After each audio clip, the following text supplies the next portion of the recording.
My video for July the 7th, 2019 is video number 3139.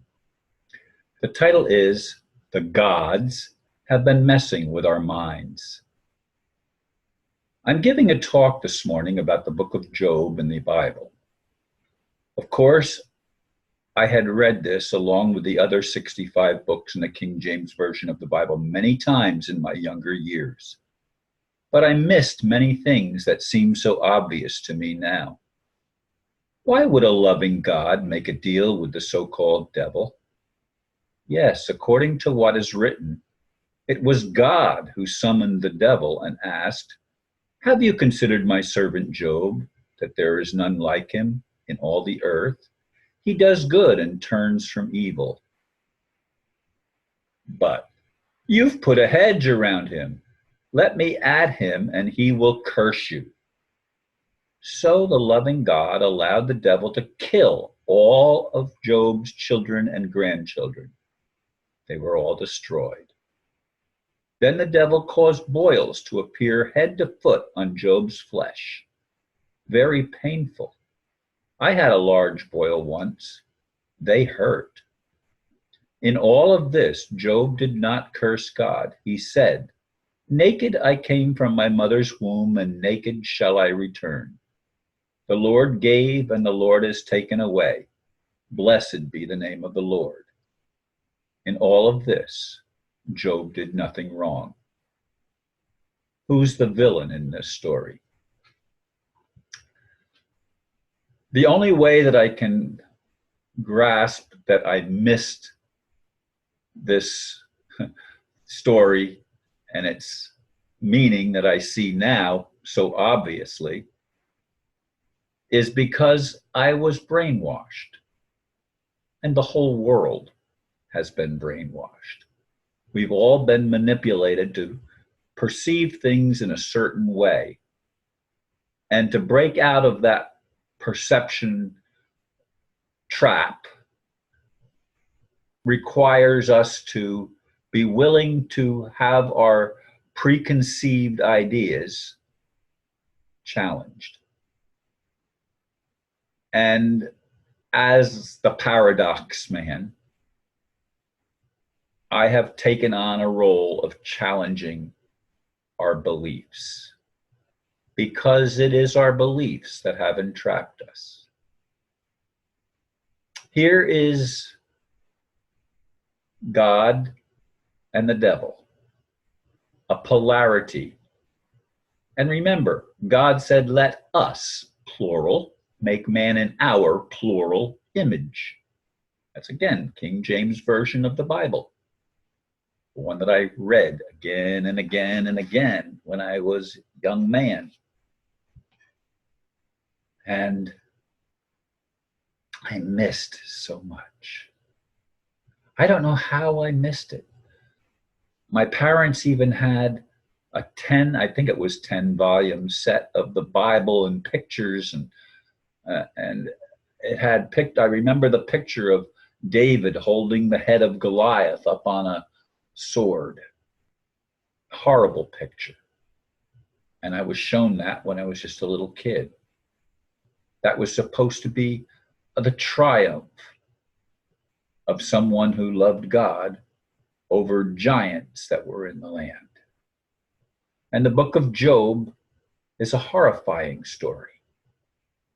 Here, is it a loving God that makes a deal with the devil and says, "Go ahead. I give you permission. Take everything away from him."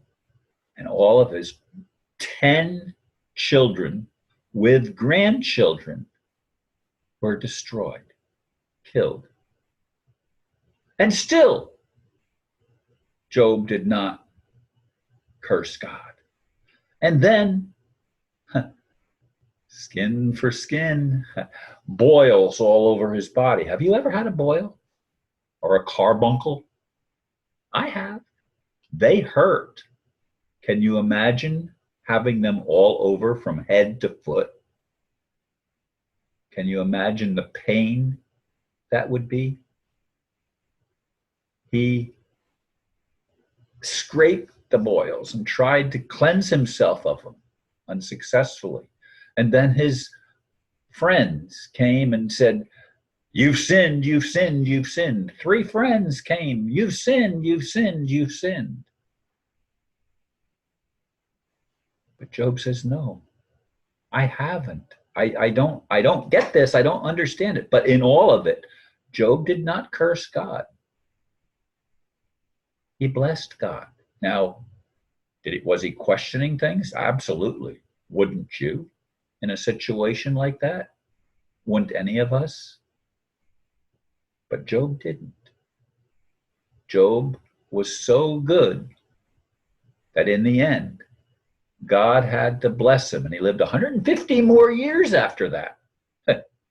Yeah, they used to live a long time in those days. After that, and had more children.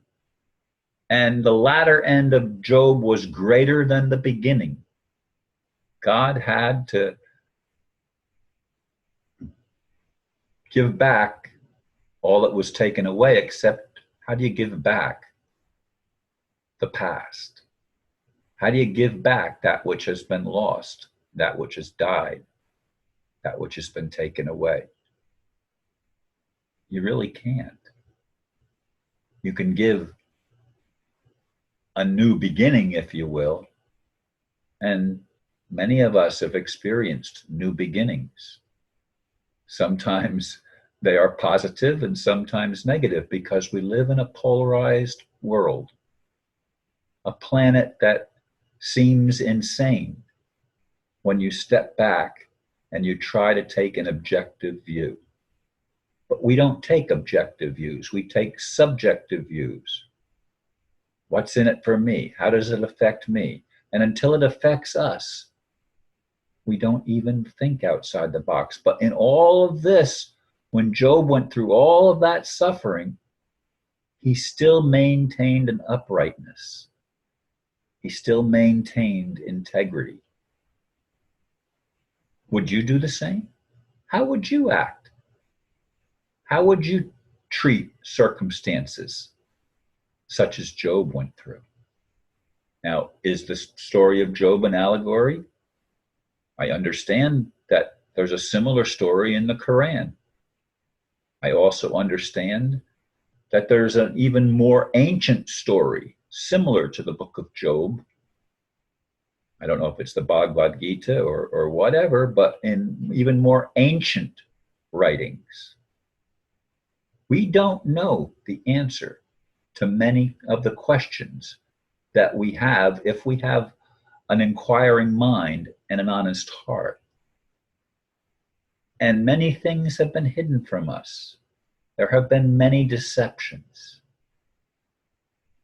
As I said, the gods have been messing with our minds. But they're not gods. They're fallen angels. They're demons and devils. But there's a polarity of the good side against the bad side. And it's a polarization where they come from the same root, but they play opposite roles. And in the story of Job, the God and the devil are merely playing opposite roles. But it's the God that goes to the devil and makes a deal with the devil to allow the best servant on the whole planet to experience excruciating pain and devastating losses. How do you handle a story like this? Are you willing to even think outside the box and take a fresh look at the things we've been taught and have taken for granted most, if not all, of our lives? I still come down to this. Will we love one another, even those that we don't understand? Thank you for listening, and namaste.